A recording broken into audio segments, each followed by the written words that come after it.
Assalamualaikum warahmatullahi wabarakatuh. Alhamdulillahirabbil alamin. Wa bihi nasta'inu ala umuri dunya waddin. Wassalatu wassalamu ala asyrafil anbiya'i wal mursalin. Sayyidina wa habibina wa qudwatina wa imamina Muhammad wa ala alihi wa sahbihi wa man sara ala nahjihi ila yaumiddin. Asyhadu an la ilaha illallah wahdahu la syarika lah. Wa asyhadu anna Muhammadan abduhu wa rasuluhu la nabiyya ba'dah. Bapak dan ibu-ibu jamaah salat zuhur yang dirahmati Allah Subhanahu wa taala. Kita insyaallah akan melanjutkan masih tema yang kemarin, dan ini adalah bagian terakhir penyampaian saya tentang bersegera atau bergegas dalam beramal soleh. Pada kesempatan terakhir kemarin saya sampaikan di antaranya satu hadis yang ujungnya adalah siapa yang berlambat-lambat dalam amalnya maka tidak akan bisa dipercepat dengan nasabnya. Artinya siapapun yang lambat dalam kesolehannya, sedikit amalnya, tidak sungguh-sungguh untuk mengejar setiap kesempatan kebaikan yang disediakan untuknya, maka kekayaan, keturunan, jabatan, pangkat, dan segala macam fasilitas yang ada padanya tidak akan bisa mempercepat urusannya di hadapan Allah Subhanahu wa taala nanti, tidak akan pernah bisa mengangkat derajatnya di hadapan Allah Subhanahu wa taala, dan tidak akan bisa menyelamatkannya dari ancaman siksa. Dalam kesempatan yang lain juga saya sampaikan bahwa setiap kita nanti akan ada penyesalan masing-masing di hari kiamat. Bahkan ketika orang sudah di surga pun dia juga akan ada penyesalan. Kenapa dulu tidak memaksimalkan kesempatan kebaikan yang ada. Surat Al-Qiyamah Allah bersumpah dengan hari kiamat, la uqsimu biyaumil qiyamah. Dan Allah juga bersumpah dengan jiwa-jiwa yang nanti akan mencela, mencaci dirinya sendiri, menyesal dengan apa yang telah dia lakukan. Wala uqsimu bin nafsil lawwamah. Hadirin,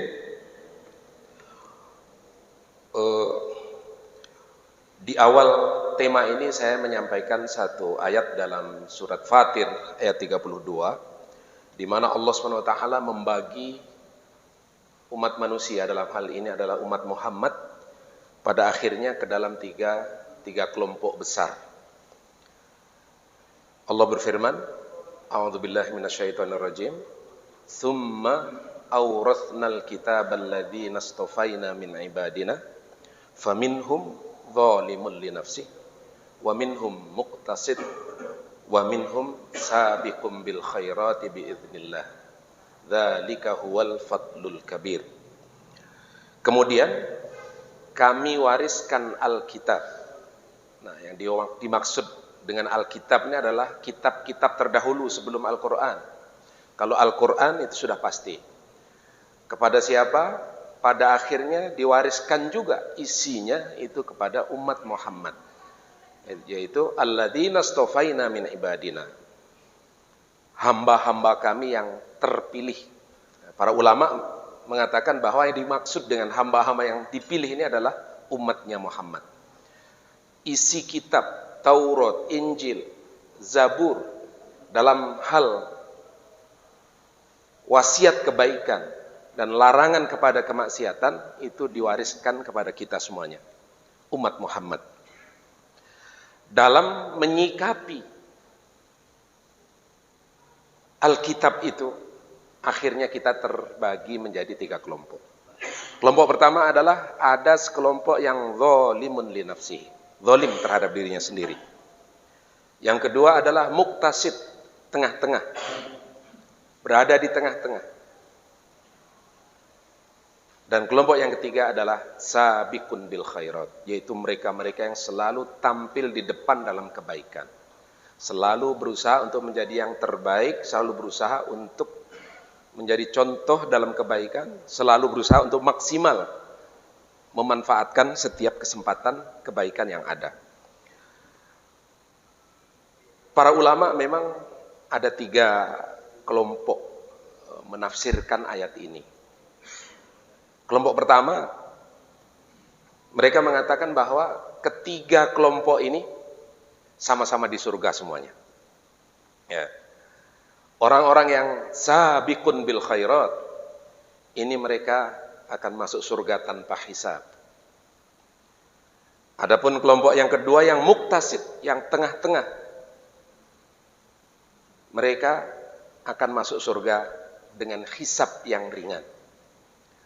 Adapun yang ketiga, orang-orang yang zalim terhadap diri sendiri, selagi mereka tidak musyrik, maka mereka akan masuk surga dengan ampunan dari Allah Subhanahu wa taala. Ini salah satu penafsirannya.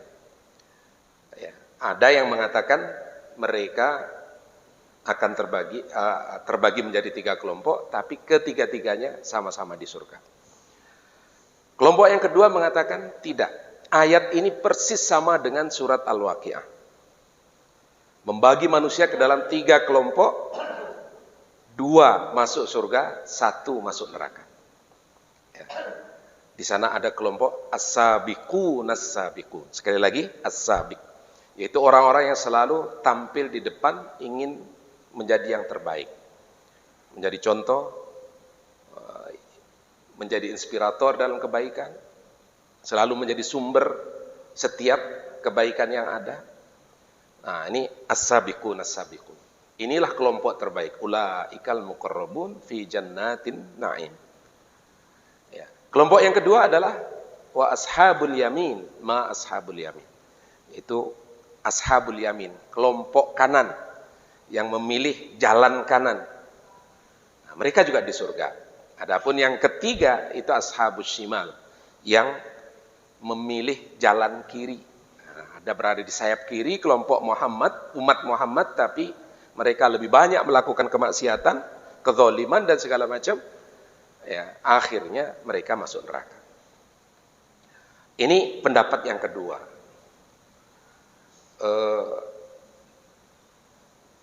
Pendapat yang ketiga, dan saya lebih cenderung kepada pendapat yang ketiga ini, bahwa 2 sudah pasti masuk surga. Tapi yang ketiga ini setelah nanti dilakukan seleksi, maka itulah yang menurut pendapat Ahlus Sunnah wal Jamaah, bahwa orang-orang maksiat itu tahta masyiatillah. Mereka sepenuhnya dalam kuasa Allah. Insya'a ghafara lahum, kalau Allah menghendaki untuk mengampuni, di antara mereka ada yang diampuni. Tapi wa insya'a adzabahum, ada di antara mereka yang harus diadab dulu. Setelah diadab baru nanti diampuni.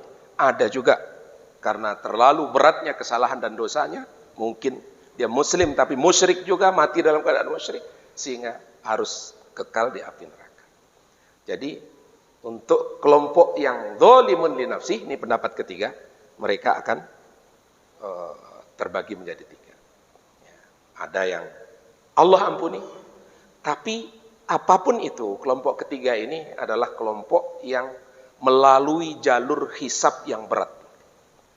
Ya, melalui jalur hisab yang berat dulu. Hadirin, yang ingin saya ingatkan dalam kesempatan kali ini adalah bagaimana kita memanfaatkan waktu yang tersisa untuk kita ini, supaya kita tidak susah kemudian. Ya. Gambarannya seperti ini. Ibnu Abbas, dia termasuk yang punya pendapat yang pertama tadi. Suatu hari dia bertanya kepada qori'nya Rasulullah SAW, Ubay bin Ka'ab, tentang makna ayat tadi. Apa makna ayat itu? Tsumma awrathnal kitaba alladzina astafaina min ibadina faminhum dzalimun li nafsihi wa minhum muqtasid wa minhum sabiqun bil khairat biidznillah. Kata Ubay bin Ka'ab, ya tamasat manakibuhum wa rabbul Ka'bah. Berhimpit-himpitan mereka nanti. Ini diceritakan ketika di Yaumul Mahsyar. Pundaknya itu saling beradu. Tamasat manakibuh. Manakib itu pundak-pundaknya itu. Pundaknya akan beradu semuanya, berhimpit-himpitan. Hatta yukdo kullun minhum bimikdari amalihim. Sampai akhirnya masing-masing nanti dihisab sesuai dengan kadar amalnya. Maka sebagian langsung masuk surga, sebagian dihisab dengan hisab yang ringan, sebagian yang lain dihisab dengan hisab yang berat. Hadirin, di sini yang pemandangan ini yang mesti kita waspadai.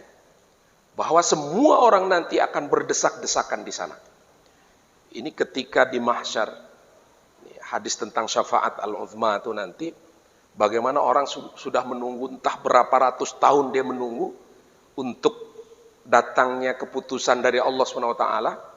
Matahari didekatkan, semua orang menderita kecuali yang Allah berikan perlindungan. Ya.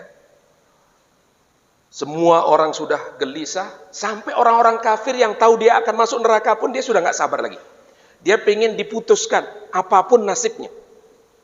Maka manusia mendatangi Adam untuk minta syafaat. Ternyata Nabi Adam tidak sanggup. Dia menunjuk Nabi Nuh. Nabi Nuh ternyata nggak sanggup menunjuk kepada Nabi Ibrahim. Nabi Ibrahim ternyata nggak sanggup kepada Musa. Musa nggak sanggup, akhirnya kepada Isa. Isa nggak sanggup, akhirnya kepada Rasulullah SAW. Dan Rasulullah lah yang memintakan syafaat kepada Allah SWT. Dan inilah yang dimaksud dengan al-maqam. Al-maqam al-mahmud. Yang dikhususkan untuk Rasulullah. Kedudukan yang terpuji, yang tinggi yang Allah berikan kepada Muhammad. Salah satunya adalah memberikan syafaat al-uzma ini. Yang lain tidak ada yang sanggup. Rasulullah. Maka dalam surat Al-Isra itu kan, kita, ya Allah SWT memerintahkan kepada Rasulullah untuk melakukan tahajud. Wa minal laili fatahajjat bihi nafilatan laka asa ayyab'atsaka rabbuka maqamam mahmuda. Ya, lakukan tahajud di antara waktu malam itu, semoga Allah memberikan kepadamu maqamam mahmuda. Posisi kedudukan yang sangat terpuji itu. Yang dimaksud salah satunya adalah ini, posisi ini. Itu juga ketika kita setelah azan, kita disuruh untuk berdoa, ada namanya doa al-wasilah ya. Ada beberapa riwayat tentang doa, ada yang diperintahkan kita untuk membaca asyhadu alla ilaha illallah wahdahu la syarikalah wa anna muhammadan abduhu wa rasuluh raditu billahi rabba wa bil islami dina wa bi muhammadin nabiyya wa rasulah. Tapi ada satu riwayat juga yang mengatakan bahwa kita disunahkan untuk membaca doa Allahumma rabb hadhihi da'wati tamah was salatil qa'imah, nanti sampai pada wa ba'athul maqamal mahmud alladzi wa'atta. Ini al-maqam al-mahmud itu adalah di situ. Hadirin yang ingin saya sampaikan, keadaan saat itu ketika orang semuanya berkumpul, berdesak-desakan, panas, sempit. Nah, ini bayangkan apa yang terjadi di Kanjuruhan. Atau apa yang terjadi barusan di Korea Selatan di malam Halloween itu kan. Di situ orang sudah saling desak, saling injak. Bedanya, kalau di sini di Kanjuruhan, ada sampai batas tertentu akhirnya dia pingsan, nggak merasa lagi. Sampai batas tertentu akhirnya dia mati, nggak juga merasakan penderitaannya di dunia ini. Itu di sini, tapi di akhirat nanti dia al-mahsyar itu enggak, penderitaannya dia dapat, pingsannya nggak dapat, matinya juga tidak dapat. Semua orang berdesak-desakan seperti itu. Nah, di sini orang-orang yang ketika hidupnya selalu siaga untuk menjadi pelopor dalam kebaikan, selalu ingin tampil menjadi contoh dalam kebaikan, dia rela mengorbankan sedikit waktunya untuk lebih cepat melakukan kebaikan, maka dia akan masuk lebih cepat. Masuk ke surga tanpa dihisap. Tanpa dihisap itu mempercepat segalanya. Nanti pas lewat di Sirat pun dia seperti kilat. Nah, ini kesempatan yang masih Allah berikan kepada kita. Ya. Jangan sampai berpikir, adalah yang penting masuk surga.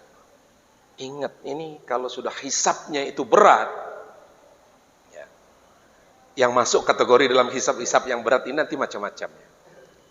Ada dalam hadis itu memang yang pada akhirnya Allah ampuni dia. Ini seperti contoh, ada seorang laki-laki selama hidupnya dia nggak melakukan amal soleh. Ada amal solehnya, tapi ada satu amal soleh yang dia simpan. Ya, ini jadi bisa juga jadi contoh bagi kita dalam hal kebaikan yang dia lakukan ini. Akhirnya di akhirat nanti Allah hisab dia. Ditanya, apa amal soleh yang sudah kamu lakukan? Dia mengatakan, nggak ada. Coba ingat-ingat apa yang ini hadis sahih riwayat Abu Hurairah juga. Akhirnya dia mengatakan, saya dulu ketika hidup dunia, saya terbiasa memberikan pinjaman, ya, memberikan piutang. Kemudian setelah saya berikan pinjaman itu kepada tetangga-tetangga saya, orang-orang yang dekat dengan saya suruh pembantu saya untuk menagihnya. Ternyata pembantu saya keras dalam menagih hutang-hutang itu. Artinya, kalau nggak mau bayar, dia kerasi, dia paksa begitu, akhirnya saya larang. Saya katakan, ambil dari yang lapang saja, tangguhkan bagi yang masih sulit, maafkan mereka-mereka yang memang sudah tidak mampu. Semoga Allah memaafkan kita karena ini. Itu yang dia lakukan. Akhirnya setelah dihisab panjang, gak ada amal soleh, Allah katakan, karena engkau telah memaafkan saudaramu, saya juga memaafkan kamu. Nah, tapi ingat, ini suasananya berat. Ya. Dan hati-hati dengan konflik sesama kita. Karena ini yang akan memperberat hisab kita nanti. Kalau dosa kita kepada Allah itu cenderung ringan, ya artinya yang langsung pada Allah, asal jangan musyrik. Ya. Allah Maha Pemaaf, nggak akan banyak urusannya panjang lebar. Dia nggak akan perlu mempertimbangkan ini bisa menyelamatkan atau tidak bisa menyelamatkan dirinya. Allah nggak perlu itu. Tapi kalau kepada manusia, kita mesti dihadap-hadapkan nanti. Kalau saudara kita itu mau memaafkan kita, kalau tidak, akan memperberat dosa-dosa kita, memperbanyak dosa-dosa kita. Apalagi kalau ternyata permasalahannya nggak dari satu orang, selesai dari satu orang, kita harus dihadapkan dengan orang lain. Selesai dari dia harus berhadapan dengan lain. Saking banyaknya kita punya masalah dengan sesama manusia. Itu harus kita berhati-hati. Hadirin, intinya dalam surat Al-Anbiya, ya, surat Al-Anbiya tadi, surat Al-Fatir ayat 32 tadi, Allah SWT memberikan pujian khusus kepada mereka-mereka yang memang dalam hidupnya itu punya kesiagaan penuh untuk melakukan kebaikan. Salah satu makna siaga sini adalah memanfaatkan setiap kesempatan. Jangan lewatkan. Ada kesempatan, momen, kita harus ingat, disinilah pentingnya kita selalu mendekatkan hati kita kepada Allah, sehingga kita selalu ingat dengan kesempatan kebaikan. Salah satu kesempatan yang sering dilupakan oleh kita, saya sampaikan hadis riwayat Bukhari, man ta'ara min naumihi. Nah, ini satu hadis. Siapa yang terjaga di tengah malam dari tidurnya? Kalau walaupun kalau bahasa orang awak apa tuh? Dia terjaga sebentar, tidur sebelum tidur lagi gitu ya. Kalau orang Betawi nyebutnya mendusin. Kalau orang Jawa nyebutnya ngililir. Ya. Sebentar aja dia terbangun, terus tidur lagi. Tapi bangun yang sebentar itu, dia membaca La ilaha illallah wahdahu la syarikalah, lahul mulku, la ilaha illallah wahdahu la syarikalah, lahul mulku wa lahul hayyu, yuhyi wa yumitu wa huwa ala kulli syai'in qadir. Terus kemudian dia lanjutkan dengan subhanallah walhamdulillah wala ilaha illallah Allahu akbar la haula wala quwata illa billah. Kemudian dia berdoa, Allahumma gfirli, maka akan diterima doanya. Kalau dia berwudu kemudian sholat, akan diterima sholatnya. Dan kalau dia berdoa yang lain, apapun doanya akan diterima. Ini pas bangun tidur tetap kita mesti terjaga. Bangun tengah malam, ucap saja itu. Ini hadis sahih dari Rasulullah SAW, jangan lewatkan. Cuman membaca la ilaha illallah wahdahu la syarikalah lahul mulku wa lahul hamdu yuhyi wa yumitu wa huwa ala kulli syai'in qadir. Subhanallah alhamdulillah wa la ilaha illallah Allahu akbar la haula wa la quwata illa billah. Setelah itu mau berdoa, berdoalah. Kalau mau wudu, wudulah, sholatlah. Sholat diterima, doa kita akan dikabulkan, dan doalah yang penting-penting. Allah alam, itu yang bisa saya sampaikan dalam kesempatan kali ini. Masih banyak sebenarnya poin-poin tentang bersegera ini dan faedah-faedahnya, tapi kita anggap cukup ya. Salah satunya nanti bisa dibaca sendiri dalam surat Al-Anbiya ayat ya 90-an ya. Itu tentang Nabi Zakaria, karena satu keluarga ini berburu-buru bersegera untuk kebaikan, doa-doa mereka Allah kabulkan. Jadi bersegera untuk melakukan amal soleh itu salah satu faedahnya adalah dikabulkannya doa-doa kita. Innahum kanu yusari'una fil khairat. Itu salah satu redaksi ayatnya. Assalamualaikum warahmatullahi wabarakatuh.